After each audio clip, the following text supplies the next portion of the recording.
part 3 of book 3 of Ovid's Metamorphosis about Thebes. Now we left off with the Prince of Thebes, Actaeon, getting torn limb from limb by his own dogs because he saw Artemis naked and she wanted to punish him.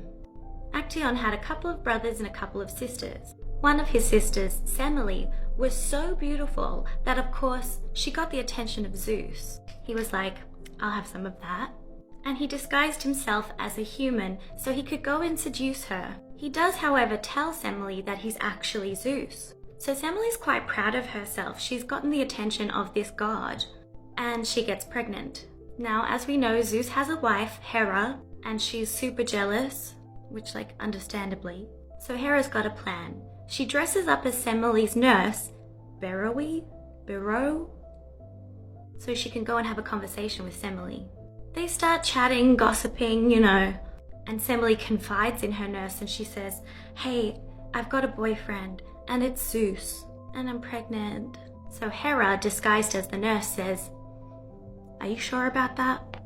How do you know that's not just a random Theban guy pretending to be Zeus so that he can seduce you?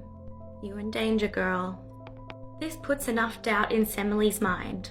And then Hera, disguised as the nurse, says, I think I've got a plan to help you. To get him to prove to you that he really is Zeus, you should ask him to reveal himself in his true form and make him promise that he'll do it before you tell him what you want him to do. So Semele, the next time she sees Zeus disguised as a human, she asks him, will you promise me you will do one thing for me? And Zeus goes, anything, my love, anything you say. And she goes, great. I want you to reveal yourself in your true form to me. And for some reason, Zeus is really bound by a promise, and he agrees to do it. But Zeus's true form is a lightning bolt. So he reveals himself as a lightning bolt, and Semele is immediately incinerated. But Semele is pregnant, remember?